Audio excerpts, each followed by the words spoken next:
কয়েকদিন আগের একটা ভিডিওতে আমি আপনাদেরকে বলেছিলাম, আজ থেকে 40 বছর আগে যদি কেউ উইপ্রোর কোনো শেয়ারে 10,000 টাকাও ইনভেস্ট করে রাখতো, তাহলে এখন তার ভ্যালু 700 কোটি টাকা পেরিয়ে যেত।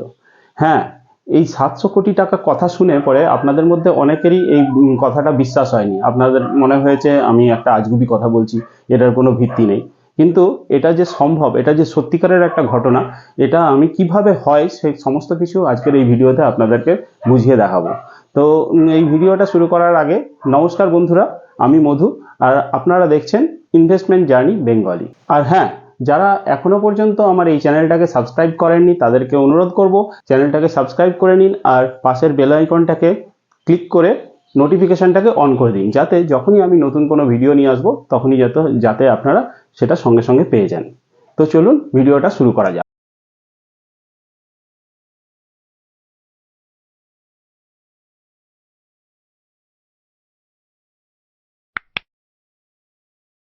আজকের ভিডিওতে আমরা জানবো শেয়ার মার্কেটই কেন ইনভেস্টমেন্টের দিক থেকে সব থেকে বেস্ট জায়গা। শেয়ার মার্কেটে 30, 35, 40 বছরে এই ধরনের রিটার্ন কিন্তু কোনোটাই অবাস্তব নয়।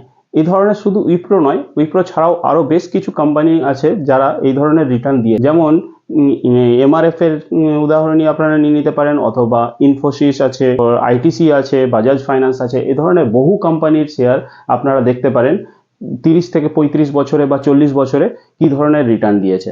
এগুলো সবই মোটামুটি কয়েকশো গুণ পর্যন্ত রিটার্ন দেয়। আপনারাও যদি ধৈর্য ধরে এই মোটামুটি এতদিন ওয়েট করতে পারেন, ইনভেস্টমেন্ট করার পরে 30-35 বছর ওয়েট করতে পারেন একটা ভালো কোম্পানিকে চুজ করে রেখে, তার মধ্যে পেশেন্সলি ওয়েট করা, এটা যদি করতে পারেন তাহলে আপনারাও এই ধরনের রিটার্ন কিন্তু পেতে পারেন।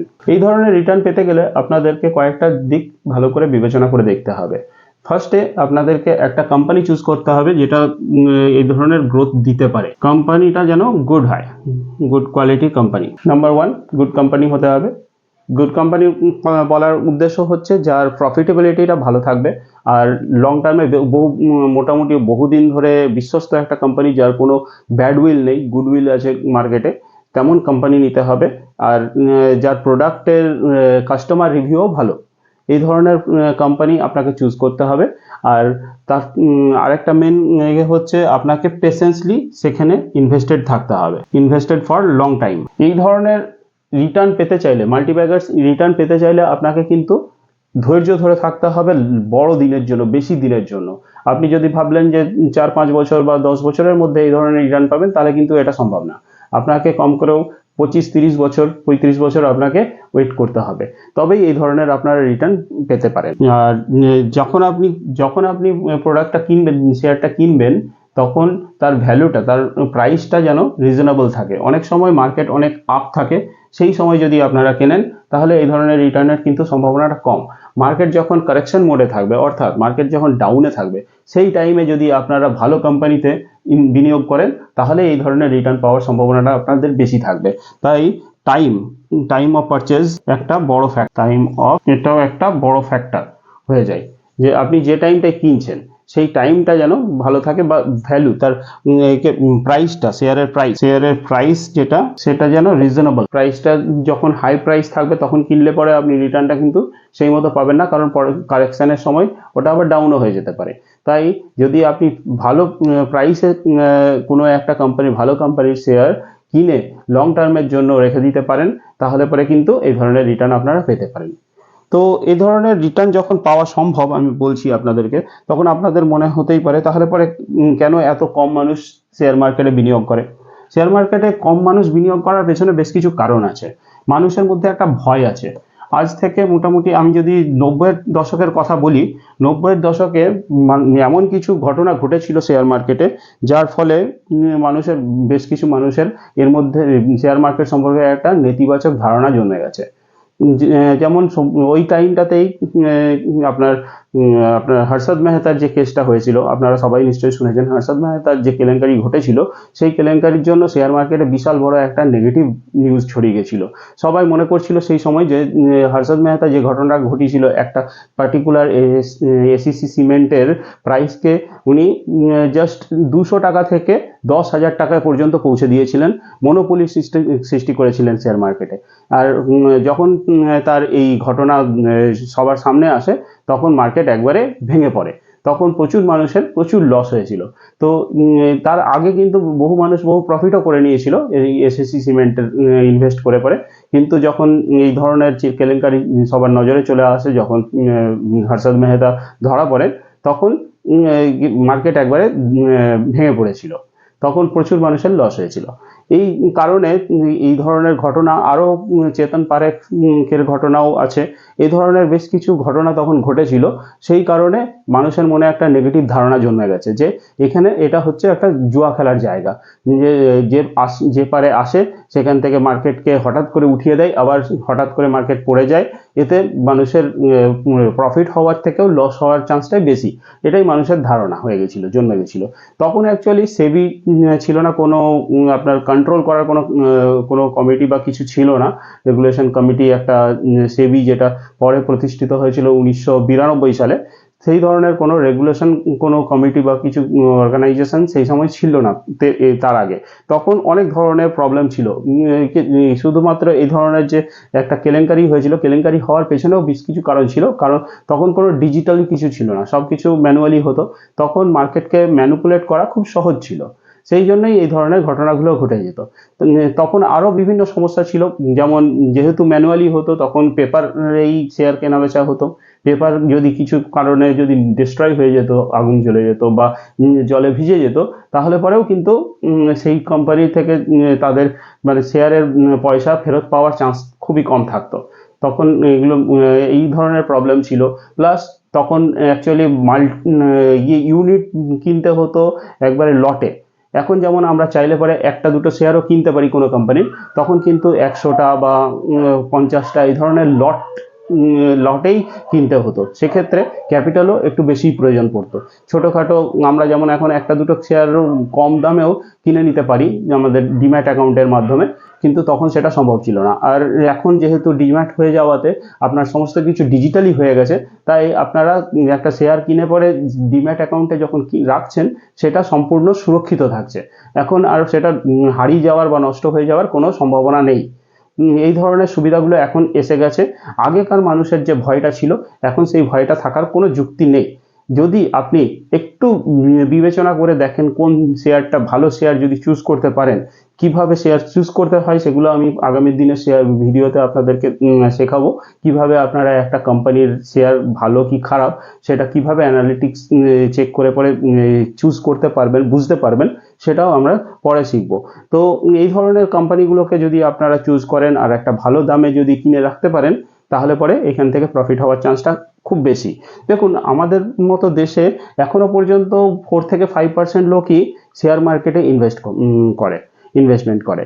এই বেশ কিছু টিভি সিরিয়াল বা সিনেমাতে বেশ কয়েকদিন আগে একটা ডায়লগ খুব প্রচলিত হয়েছিল, যে শেয়ার মার্কেট হচ্ছে এমন একটা জায়গা যা কিনা পুরো ভারতবর্ষের যে টাকার যে খিদে সেটাকে কিন্তু মেটাতে পারে। হ্যাঁ, এটা একদম ঠিকই। শেয়ার মার্কেটে এই ক্ষমতা আছে, শেয়ার মার্কেট থেকে প্রচুর ইনকাম করার সুযোগ আছে, কিন্তু আমরা সেই সুযোগটাকে ঠিকভাবে ব্যবহার করতে পারি না। আমরা প্রথমত অনেক সময় ছোটোখাটো কোম্পানিতে ইনভেস্ট করে ফেলি, যেখানে সেগুলো ডুবে যাওয়ার সম্ভাবনা অনেক বেশি থাকে। কখনো কখনো ওগুলোর গ্রোথ ভালো হয়, প্রথম দিকে একটু গ্রোথ হয়, দেখে পরে আমরা লোভ করে সেই ধরনের কোম্পানিগুলোকে ইনভেস্ট করে নিই যেগুলোতে আপনার সেগুলোর ফান্ডামেন্টাল খুব একটা ভালো নয়। সেই সব কোম্পানিতে ইনভেস্ট করলে কিন্তু লস হওয়ার সম্ভাবনাটাই বেশি থাকে। এইভাবে আমরা এক দুবার হয়তো লস খেয়ে গিয়ে পরে পুরো শেয়ার মার্কেটকেই আমরা বদনাম করে ফেলি, যে শেয়ার মার্কেট একটা জুয়ার জায়গা, এখান থেকে ইনকাম করা সম্ভব নয়, টাকা এখান থেকে লসই হবে। হ্যাঁ, এটা বাস্তবও, যে সেবি তাদের রিপোর্টেও দেখিয়েছে যে মোটামুটি 91% লোকই এখানে টাকা লুজ করে। তবে লুজ করার পেছনে আরও অন্যান্য অনেক কারণ আছে, যেগুলো আমি নিয়ে পরে আলোচনা আপনাদের সাথে করব। কিন্তু এখান থেকে যে ইনকাম করার সুযোগটা আছে সেটা কিন্তু আপনারা পেতে পারেন যদি আপনাদের প্রপার নলেজটা থাকে সেই বিষয়ে, যে আপনি কিভাবে এখানে ভালো একটা কোম্পানি চুজ করে সেখানে ইনভেস্ট কিভাবে করবেন, এগুলো যদি জানতে পারেন। দেখুন, আমাদের মনে আরেকটা প্রশ্ন জাগতে পারে, এত কিছু ইনভেস্টমেন্টের জায়গা থাকতে আমরা কেন শুধুমাত্র শেয়ার বাজারেই ইনভেস্ট করব? শেয়ার বাজার কেন বেস্ট? হ্যাঁ, শেয়ার মার্কেট হচ্ছে বেস্ট ওয়ে যেখানে আপনারা ইনভেস্ট করে পরে একটা ভালো ধরনের রিটার্ন পেতে পারেন লং টার্মে। আপনাদের মনে হতে পারে যে শেয়ার মার্কেট হচ্ছে ঝুঁকির জায়গা, যেখানে রিস্ক প্রচুর আছে। আপনাদের কি মনে হয় যে কোন জায়গাটা রিস্ক নেই? আপনাদের মনে হয় যে হয়তো ব্যাংকে টাকা রাখলে পরে আপনাদের কোনো রিস্ক নেই, কিন্তু আপনারা কি জানেন ব্যাংকে যা টাকা রাখলে পরে সব থেকে বেশি রিস্ক আছে? কেন বলি, দেখুন, ব্যাংকে যখন আপনি টাকা রাখেন একটা ব্যাংকে, সেটা যে কোনো ব্যাংকই হতে পারে, বেশিরভাগ ব্যাংকেই এখন 3 থেকে 4% সুদ দেয়। 3 to 4% সেভিংসের সুদ কত? 3 to 4%। সাপোজ আজকে যদি আপনি 1,000 টাকা রাখলেন, তাহলে পরে সেখানে 3 to 4% মানে 30 থেকে 40 টাকা বাড়বে আপনার এক বছরে। কিন্তু ইনফ্লেশন কত হারে বাড়ে জানেন? প্রত্যেক বছর মোটামুটি 6% হারে ইনফ্লেশন বাড়ছে। তার কাজেই আজ থেকে এক বছর পরে এখন যে জিনিসটার দাম 1,000 টাকা, পরের বছরে ওটা কিন্তু 1,060 টাকা হয়ে, এখন যে জিনিসটার দাম 100 টাকা সেটার দাম 106 টাকা হয়ে যাবে। কিন্তু আপনার সেভিংস অ্যাকাউন্টে যে টাকাটা আপনি রাখছেন সেটা মাত্র 103 থেকে 104 টাকা হবে। কাজেই আপনার কিন্তু টাকাটা সেখানে লুজ করছেন, আপনারা মানি এখানে কিন্তু লুজ হচ্ছে যদি আপনি সেভিংস অ্যাকাউন্টে রাখেন। যদি আপনি ফিক্সড ডিপোজিটে রাখেন, ফিক্সড ডিপোজিটে যদি আপনি টাকা রাখেন, তাহলে সেখানে মোটামুটি 6 to 7% হারে আপনি ইন্টারেস্ট পেতে পারেন। কিন্তু এখানে আরেকটা প্রবলেম আছে, এখানে কিন্তু টাকা রাখলে পরে এটা আপনার ট্যাক্স ফ্রি নয়। এখানে আপনি যখন ম্যাচিউরিটির সময় টাকাটা উইথড্র করবেন তখন এখানে ট্যাক্স কেটে নেওয়া হবে, ইনকাম ট্যাক্স হিসাবে এখানে 10 to 20% কাটা যাবে। কাজেই এই 6 to 7%টাও রিডিউস হয়ে পরে 5 to 6% এসে দাঁড়াবে, রিডিউস হয়ে 5 to 6% হয়ে যাবে। তাহলে আপনার যদি 6% ইনফ্লেশন থাকে, তাহলে যদি 5% হয়ে দাঁড়ায়, তাহলে পরে তো আপনার এক্ষেত্রেও লসই হচ্ছে। আর যদি মনে নিলাম আপনি 6% পেলেন, তাহলে নো প্রফিট নো লস, আপনার তাহলে তো টাকা তো গ্রো করলো না, আপনি যে টাকাটা ইনকাম করলেন সেই টাকাটাই তো খরচ হয়ে যাচ্ছে। তাহলে পরে আপনার এখানে তো কোনো লাভই হচ্ছে না, এখানে এইসব জায়গায় ইনভেস্ট করে তো আপনার কোনো প্রফিট হচ্ছে না। এরপরে আপনি ভাবতে পারেন যদি আপনি রিয়েল এস্টেটে ইনভেস্ট করেন, রিয়েল এস্টেটে যদি ইনভেস্ট করেন, রিয়েল এস্টেটে ইনভেস্টের জন্য সব থেকে প্রথমে তো আপনার প্রচুর পরিমাণে ক্যাপিটালের দরকার। আর তার থেকেও বড় কথা, আপনারা যদি যে টাকাটা আপনি এখানে ইনভেস্ট করবেন সেই টাকাটা যখন প্রয়োজন পড়বে হঠাৎ করে আপনি এখান থেকে তুলতে পারবেন না। এখানে লিকুইডিটির খুবই সমস্যা থাকে, কারণ আপনি একটা প্রপার্টি নিলেন, মনে করুন কোনো একটা জায়গায় আপনার টাকার প্রয়োজন পড়লো, আপনি সেই প্রপার্টিটা হঠাৎ করে কি বিক্রি করতে পারবেন? বিক্রি করার জন্য আপনাকে কাস্টমার খুঁজতে হবে। কাস্টমার সবসময় যে রেডি থাকবে পয়সা নিয়ে এটা তো হয় না, কাস্টমারদের প্রয়োজনও থাকতে হবে। তারপরে আপনারা যখন যে দামটা রাখলেন, আপনারা ভাবলেন যে আমরা যে টাকাটাই কিনেছেন তার মোটামুটি 20% বা 10% বাড়িয়ে পরে বিক্রি করবেন, কাস্টমার সেই ক্ষেত্রে রাজি নাও হতে পারে। তো আপনাকে হয় লসে বিক্রি করতে হবে বা খুব কম মার্জিনে আপনাকে ছেড়ে দিতে হবে। সেক্ষেত্রে আপনার প্রফিটটা আপনারা যেভাবে এক্সপেক্ট করেছিলেন সেটা আপনারা নাও পেতে পারেন। আর তাছাড়া তো লিকুইডিটির সমস্যা আমি বললামই, আপনার হয়তো কাস্টমার সবসময় নাও পেতে পারেন, এটা একটা সমস্যা হতে পারে। নেক্সট আরেকটা ইনভেস্ট কোথায় করতে পারেন আপনারা? ফার্স্টে এটা তো হলো সেভিংস অ্যাকাউন্টে ব্যাংকে রাখলে পরে, এটা এফডিতে রাখলে পরে মোটামুটি এমনি সুদ পাবেন। এই দু ক্ষেত্রেই আপনার কিন্তু ভ্যালু কমে যাচ্ছে। রিয়েল এস্টেটে ভ্যালু হয়তো কিছুটা বাড়ছে, কিন্তু লিকুইডিটির সমস্যার জন্য আপনার কিন্তু এখানে প্রবলেম হতে পারে। লিকুইডিটি প্লাস ক্যাপিটাল, একটা বড় মোটা ক্যাপিটাল আপনাকে নিয়ে নামতে হবে। আর নেক্সট কি হতে পারে? নেক্সট আপনারা কোনো কমোডিটি প্রোডাক্ট যেমন গোল্ডে ইনভেস্ট করতে পারেন। গোল্ডে ইনভেস্ট করার ক্ষেত্রে দেখা গেছে মোটামুটি গোল্ডও 6% হারেই আপনাকে গ্রো করে, অ্যাভারেজ 6%টাই যদি গ্রো করে, তাহলে পরে এক্ষেত্রেও আপনি ইনফ্লেশনকে বিট করতে পারবেন না, জাস্ট ইনফ্লেশনের সাথে সাথে চলবেন। মানে আপনার ইনভেস্টমেন্টের ভ্যালু যা হবে সেই সময়ে তার কোনো একটা প্রোডাক্টেরও ভ্যালু মোটামুটি অমনি হয়ে যাবে। কাজেই আপনার এক্ষেত্রেও খুব একটা লাভ হচ্ছে না। একমাত্র জায়গা শেয়ার মার্কেট যেখানে আপনারা এই ইনফ্লেশনটাকে বিট করতে পারেন। হ্যাঁ, হতে পারে আপনার শেয়ার মার্কেটে ইনভেস্টমেন্ট করার পরে আপনি ভালো শেয়ার চুজ করতে পারলেন না বা ভালো সময়ে বিনিয়োগ করতে পারলেন না, তাহলে পরে আপনাদের শেয়ার মার্কেটেও কিন্তু লস হতে পারে। শেয়ার মার্কেটে দুটোই হতে পারে, হয় প্রফিট হতে পারে অথবা লস হতে পারে, দুটোই হতে পারে। সেভিংস অ্যাকাউন্ট বা এফডিতে হয়তো লস হওয়ার সম্ভাবনা এটা একটু কম, কিন্তু প্রফিটও হচ্ছে না, আপনাকে দেখিয়ে দিলাম। লস হচ্ছে লং টার্মে, যেহেতু আপনার ইনফ্লেশনের জন্য আপনি যে টাকাটা রাখছেন সেটার ভ্যালু কিন্তু দিনের দিন কমেই যাচ্ছে। আরও একটা প্রবলেম হতে পারে, যদি আপনারা কোনো ব্যাংক দেখা যায়, ছোটোখাটো ব্যাংক যারা ইন্টারেস্টের রেটটা একটু বেশি করে দেয়, কিন্তু সেগুলোতেও একটা রিস্ক আছে। ব্যাংক কখনো কখনো দেউলিয়া হয়ে যেতে পারে। ব্যাংক দেউলিয়া হয়ে গেলে কিন্তু আপনারা সবসময় পুরো টাকা ফেরত পাবেন না, ওখানেও একটা লিমিট থাকে। সাপোজ আপনার কোনো একটা ব্যাংকে আপনি 10 লাখ টাকা রেখেছেন, যদি ব্যাংক দেউলিয়া হয়ে যায়, ব্যাংক কোনো কারণে বন্ধ হয়ে যায়, তাহলে কিন্তু আপনারা ম্যাক্সিমাম 5 লাখ টাকা পর্যন্ত রিটার্ন পাবেন, পুরো টাকাটা কিন্তু আপনি ফেরত পাবেন। এই ধরনের সমস্যাও কিন্তু আসতে পারে। কিন্তু শেয়ার মার্কেটের ক্ষেত্রে কি হতে পারে, যদি আপনি ভালো শেয়ার চুজ না করেন, যদি আপনার সঠিক টাইমে কেনা বা সঠিক টাইমে বিক্রি, এই কাজগুলো যদি না করতে পারেন, তাহলে হতে পারে আপনার লস হতে পারে।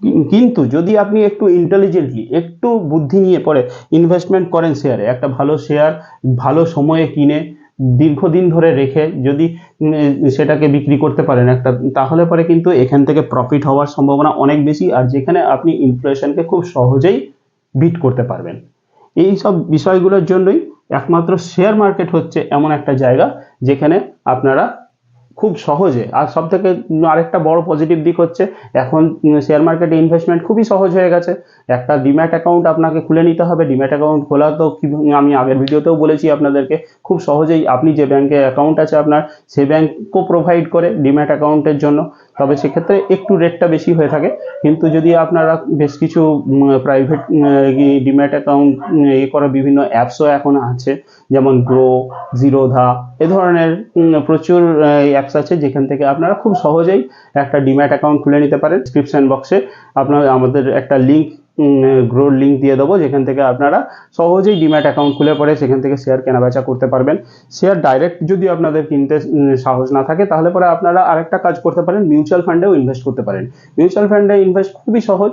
সেক্ষেত্রে কি থাকে, একজন অ্যাডভাইজারি থাকে যারা আপনার হয়ে শেয়ার কিনবে। আপনি ডাইরেক্ট শেয়ার কিনছেন না, আপনি তাদেরকে ইনস্ট্রাকশন দিয়ে রাখছেন যে প্রত্যেক মাসে বা লামসাম একবারে কত টাকার শেয়ার আপনার প্রয়োজন, সেই মতো ইনস্ট্রাকশন দেওয়া থাকলে তারাই আপনার অ্যাডভাইজারি যারা থাকবে, তারাই আপনারা হয়ে পরে সেইখান থেকে শেয়ার কিনে নেবে।